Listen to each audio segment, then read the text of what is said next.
Hello students, hi पूर्वी on behalf of personal duty channel. आज हम लोग क्लास 9th साइंस का एक basic topic the liquid state पढ़ने वाले हैं। सो स्टार्ट करते हैं the liquid state. Liquid state पढ़ने से पहले यहाँ पर हमको एक एक्टिविटी दे रखी 1.10 वो हमको परफॉर्म करनी है, जिसके लिए हमें कुछ सामान चाहिए जैसे कि water, cooking oil, milk, juice, a cold drink. हम कुछ भी एक आइटम ले सकते हैं। Container of different shape, put a 50 ml mark on this container using a measuring cylinder from the laboratory। हमें डिफरेंट शेप्स के कंटेनर चाहिए, कुछ स्क्वायर, कुछ ओवल, ऐसे अलग अलग कंटेनर्स हम लेकर आएंगे। उन सभी कंटेनर्स पे 50 ml का मार्क करना है। What will happen if this liquid are split on the floor? क्या होगा अगर इनमें से कोई भी एक लिक्विड फ्लोर पर गिर जाता है, ज़मीन पर गिर जाता है?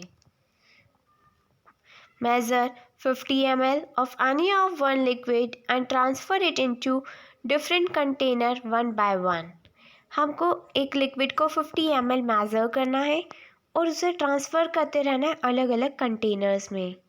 दस जब वॉल्यूम रिमेन द सेम, तो क्या उसका वॉल्यूम सेम रहेगा? और does the shape of the liquid remains the same, और क्या उस पर्टिकुलर लिक्विड का शेप सेम रहेगा? ये आप परफॉर्म करके देखिए एंड मुझे बताइए। When you pour the liquid from one container into another, does it flow easily? जब हम एक कंटेनर से दूसरे कंटेनर में कोई लिक्विड डालेंगे तो क्या वो इजीली फ्लो करेगा? यस। हम क्या देखते हैं that liquid has no fix shape. Liquid का फिक्स्ड शेप नहीं होता है, बट उसका फिक्स्ड वॉल्यूम होगा। They take up the shape of the container in which they kept. वो उस कंटेनर का शेप ले लेंगे जिस कंटेनर में हम उस पर्टिकुलर लिक्विड को डालेंगे। अगर हमारे पास स्क्वायर बॉक्स है तो लिक्विड उस स्क्वायर बॉक्स का शेप ले लेगा। अगर सर्कुलर है, अगर बॉटल है तो वो बॉटल का शेप ले लेगा लिक्विड। लिक्विड फ्लो करते हैं, शेप चेंज होता है, so they are not rigid and can be called fluid. इसलिए लिक्विड रिजिड नहीं है, हार्ड नहीं है, और ये फ्लो कर सकते हैं। Refer to activity 1.4 and 1.5 where we saw that the solids and liquid can diffuse into liquid। हम लोगों ने 1.4 और 1.5 देखी थी, जहाँ पे सॉलिड और लिक्विड डिफ्यूज़ हो जा रहे हैं लिक्विड में, and the gases from the atmosphere diffuse and dissolve in water। These gases, especially oxygen, carbon dioxide, are essential for the survival of aquatic animals and plants। ये जो gases है जैसे कि कार्बन डाइऑक्साइड, ऑक्सीजन, ये plants के survival के लिए और एनिमल्स के सर्वाइवल के लिए बहुत ही ज़्यादा इम्पॉर्टेंट है। As all the living creature need to breathe for the survival. सभी लिविंग क्रिएचर को जीने के लिए सांस लेने की ज़रूरत है। The aquatic animals can breathe under the water due to the presence of dissolve oxygen in it. जो एक्वाटिक एनिमल्स है वो पानी के अंदर ब्रीथ करते हैं क्योंकि पानी के अंदर भी ऑक्सीजन प्रेजेंट है। Thus we may conclude that solid, liquids and gas can diffuse into liquid. तो इससे हमें क्या पता चलता है कि चाहे सॉलिड हो, चाहे लिक्विड हो, चाहे गैसियस हो, वो डिफ्यूज हो जाएगा लिक्विड में। And the rate of diffusion of liquid is higher than that of solid. Diffuse होने का रेट बहुत ज़्यादा होता है लिक्विड में as compare to solid. This is due to the fact that solid state particles move freely and have the greater space between each other as compare to the particles in the solid state. ये इस वजह से क्योंकि liquid state में particles freely move करते, इधर से उधर मूव कर सकते हैं, एंड पार्टिकल्स के बीच में इतनी स्पेस रहती है कि वो इधर से उधर मूव कर सके एज कम्पेयर टू सॉलिड के कंपैरिजन में।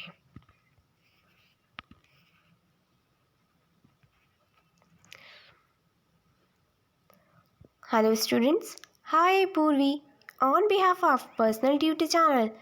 आज हम लोग क्लास 9th साइंस का एक important topic the gaseous state पढ़ने वाले हैं। सो स्टार्ट करते हैं।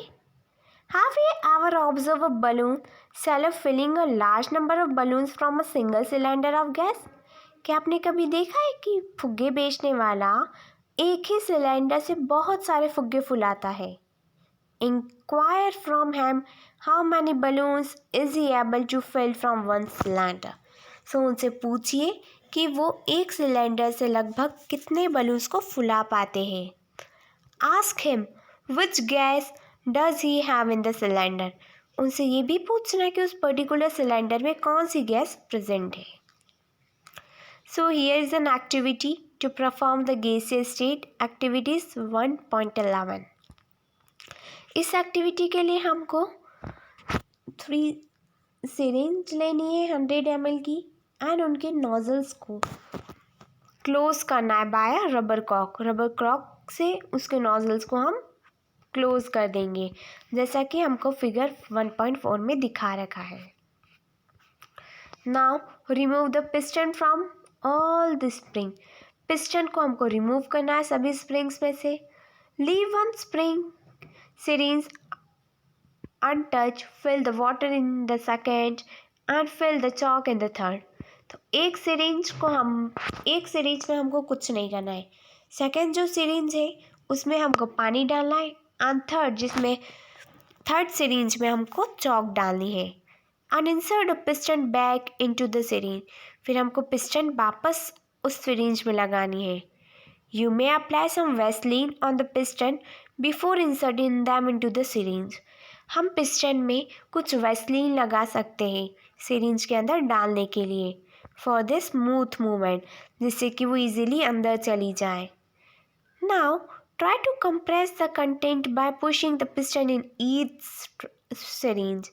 हम कोशिश करेंगे कि ये पिस्टन हर सिरिंज के अंदर चले जाए। Then What do you observe? हम क्या ऑब्जर्व करते हैं? In which case was the piston easily pushed in? कौन से केस में पिस्टन इजीली अंदर चले जाएगा? What do you infer from your observation? आप इस ऑब्जर्वेशन से क्या समझते हैं? We may observe that gaseous are highly compressible as compared to solid and liquid. हम यह ऑब्जर्व करते हैं कि गैसियस हाईली कंप्रेसिबल है, वो इजीली कंप्रेस हो जाएगी। जैसे कि LPG cylinder that we get in our home for cooking और the oxygen supply to the hospital in the cylinder is a compressed gas. जो एलपीजी हमारे घरों में आ रहा है, जो ऑक्सीजन हॉस्पिटल्स में सप्लाई की जाती है, वो भी कंप्रेस्ड गैस है। Compressed natural gas is use as a fuel this day in vehicles में भी आज हम लोग सीएनजी का यूज़ करते हैं due to its high compressibility, क्योंकि सीएनजी की कंप्रेसिबिलिटी बहुत ज़्यादा हाई होती है। And the large volume of gas can be compressed into a small cylinder and transported easily, क्योंकि एक छोटे से सिलेंडर में ही बहुत लार्ज वॉल्यूम की गैस आ सकती है। We know to come of what is being cooked in the kitchen without even entering there by the smell that reaches our nostrils. कई बार ऐसा हुआ हो कि हम किचन में ना गए हो, लेकिन किचन में क्या बन रहा हो उसकी स्मेल हमें आ जाती है with the help of our nose, हमारे नॉस्ट्रिल्स की वजह से। How does this smell reach us? ये स्मेल्स आई कैसे हम तक? Because the particle of aroma of the food mix with the particles of air spread from the kitchen. क्योंकि जो फूड के पार्टिकल्स है वो हमारे एयर के पार्टिकल्स के बीच में मिक्स हो जाते हैं and reach us and even further away, हम तक आते हैं और हमसे दूर भी जाते हैं। And the smell of hot cooked food reaches us in the seconds. Compare this with the rate of diffusion of solid and liquid. So अगर कोई गर्म खाना बना हो तो उसकी स्मेल हमको विद इन अ सेकेंड्स आ जाएगी as compare to solid and liquid. Due to the high speed of particles and the large space between them, gases show the property of diffusing very fast into other gases. Particles की speed बहुत high रहती है और उनके बीच में space भी बहुत रहती है। ये प्रॉपर्टी ये जो प्रॉपर्टी है गैसेस शो करता है, और गैसेस में डिफ्यूजिंग प्रॉपर्टी बहुत ज़्यादा होती है, वो जल्दी से डिफ्यूज हो जाते हैं. And in the gaseous states the particle move about randomly at a high speed. Gaseous state में पार्टिकल्स बहुत रैंडमली मूव करते हैं और वो भी बहुत स्पीड से. Due to this random movement the particles hit each other and also the wall of the container. इस स्पीड की वजह से पार्टिकल एक दूसरे से टकराते हैं एंड उस कंटेनर की वॉल पर पहुंच जाते हैं. This pressure exerted by the gas is because of this force exerted by the gas particles per unit area on the wall of the container. ये जो प्रेशर एक्सर्ट करता है गैस, वो होता है क्योंकि गैस के पार्टिकल्स फोर्स एक्सर्ट करते हर यूनिट एरिया पर. तो यहाँ पर हमको 3 पते रखिए. First is of solid, second is of liquid and third is of gas. Shows a magnified symmetric picture of the three states. The motion of the particles can be seen and compared in the three states. So first जो picture है solid में, उसमें particles बहुत closely packed है. Second में particles के बीच में space है. एंड थर्ड जो पिक्चर है गैसेस की, उसमें पार्टिकल्स फ्रीली मूव कर रहे हैं.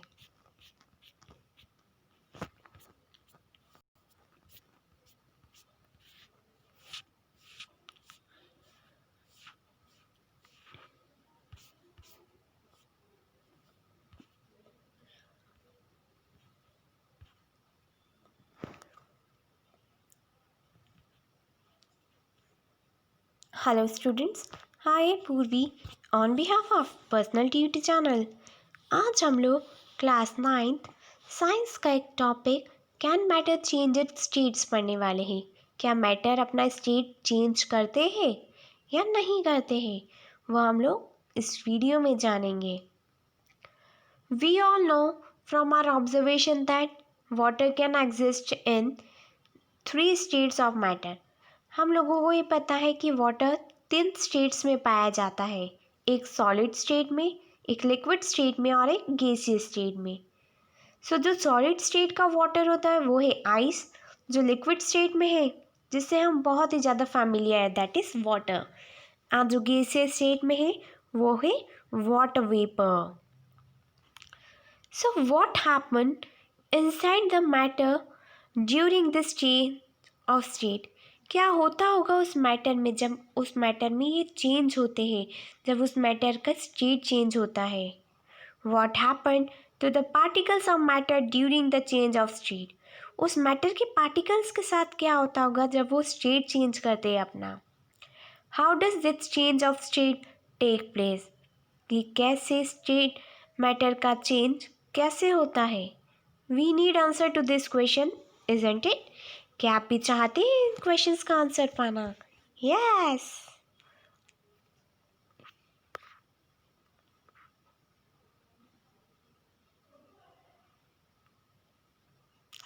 Hello students, hi Purvi on behalf of personal tutee channel.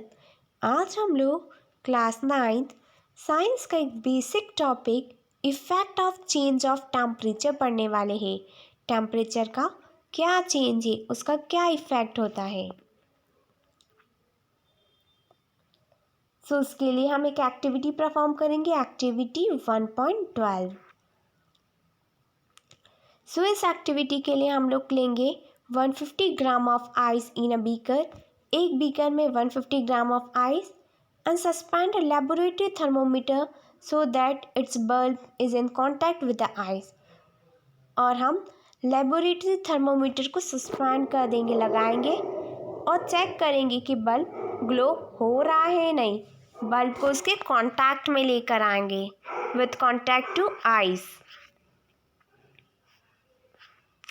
सो इसमें क्या होगा, यहाँ पर कन्वर्जन हो रहा है आइस का वाटर में, फिर वाटर का वाटर वेपर में. फिर हमको उसको हीट करना है. Start heating the beaker on the low flame. बहुत लो फ्लेम पर हम बीकर को हीट करेंगे. Now note the temperature when the ice starts melt. हमें वो वाला टेम्परेचर नोट करना जब आइस मेल्ट होना स्टार्ट करेगी. Then note the temperature when all the ice has converted into water. फिर हमें वो वाला टेम्परेचर भी नोट करना है जब आइस वाटर में पूरी कन्वर्ट हो चुकी होगी. And then record your observation for the conversion of solid to liquid state. फिर हमें हमारा ऑब्जर्वेशन रिकॉर्ड करना है. ऑब्जर्वेशन कौन सा? जिसमें सॉलिड कन्वर्ट होगा लिक्विड स्टेट में. Now put a glass rod in a beaker and heat while steering till the water starts boiling. फिर एक ग्लास रॉड रखनी बीकर में और तब तक स्टीर करते रहना जब तक वो बॉईल होना शुरू ना हो जाए. Keep a careful I on the thermometer reading till most of the water has vaporise.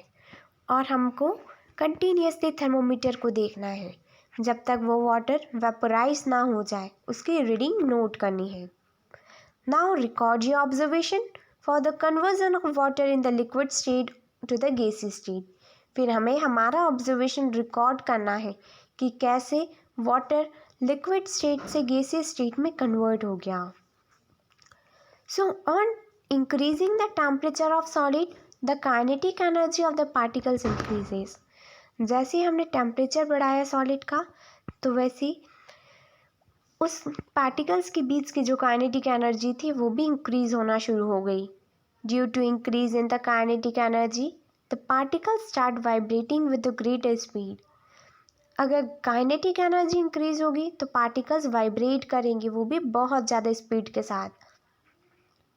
And the energy supplied by the heat overcome the force of attraction between the particle. So जो energy supply हुई है heat की उसमें force of attraction होगा, वो attract करेगी particles, उनके जो पार्टिकल्स एक दूसरे के साथ अट्रैक्ट करेंगे. The particles leave their fix position start moving more freely. Particles अपने फिक्स पोजीशन ले लेंगे एंड मूविंग और स्टार्ट और पहले से भी ज़्यादा फ्रीली मूव करेंगे. A stage is reached when the solid melts and is converted into liquid.